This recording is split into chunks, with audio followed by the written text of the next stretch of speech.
Alors, je reviens sur l'argument des prénoms, très rapidement, en disant que si l'on donne des prénoms étrangers, des prénoms d'origine à ses enfants, c'est parce qu'on a l'intention de les faire revenir et de repartir dans l'autre pays d'origine. Voilà ma théorie.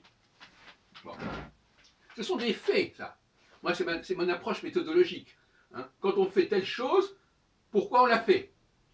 Quelle est l'intention? Quelle est l'arrière-pensée? Évidemment que c'est ça. Alors, même si les gens disent que c'est pas vrai, moi je dis c'est comme ça. Ça c'est comme ça que c'était pensé en tout cas. Alors après que les gens reviennent là-dessus, c'est notre problème. Alors, je suis désormais en faveur de ce que j'appelais de conférer aux immigrés en France, et immigrés, j'entends aussi d'ailleurs toutes les populations qui ne sont pas françaises d'origine en quelque sorte, y compris les Antillais, aux Antilles, qui constituent une sorte d'interface entre le pays d'origine, parce qu'ils ont un certain physique, parce qu'ils ont une certaine mentalité, et le pays d'accueil. Le pays d'accueil, le pays de refuge, si on préfère, il peut avoir vocation à un moment donné, à demander à ces immigrés de repartir dans leur pays d'origine au nom du pays d'accueil, comme interface entre le pays d'origine et le pays d'accueil. C'est ce que j'appelle la voie du milieu. Je travaille beaucoup là-dessus actuellement. Enfin, il y a une interface entre deux positions. Et la position des immigrés est une position intermédiaire, sinon intermittente. Et il faut la respecter comme telle. C'est une force. Alors, que ces immigrés comprennent que c'est là leur mission, que c'est là leur position, leur positionnement souhaitable. Ils ne sont ni dans un camp ni dans l'autre, ils sont entre les deux.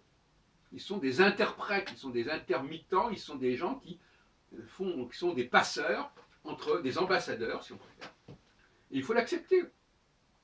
Si l'on admet, comme je l'ai dit, une sorte de néocolonialisme qui consiste, pour la France, à réaffirmer, à consolider son contrôle de ces anciennes colonies, il est évident que les immigrés qui viennent de ces anciennes colonies et qui ont vécu en France, qui ont même été élevés en France, qui ont même né en France, peu importe, ces immigrés-là ont la vocation à faire l'interface entre la France et ses anciennes colonies. Et notamment l'Afrique. On ne va pas parler ici de l'Indochine, par exemple. Bon, c'est un autre sujet. Donc, dans cette France-Afrique que je revendique, que je préconise, les immigrés jouent un rôle de charnière,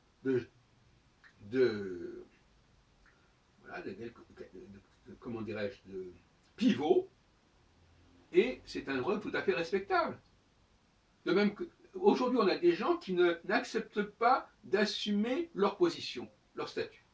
Les femmes n'acceptent pas leur statut, les immigrés n'acceptent pas leur statut, et pourtant, dans un cas comme dans l'autre, ils ont des rôles à jouer, ils peuvent se montrer extrêmement importants et intéressants, à condition qu'ils assument ce statut. Surtout où ils n'acceptent pas ce statut, ça devient du désordre, complètement, du désordre structurel. C'est ce qu'il faut éviter, c'est ce qu'il faut empêcher.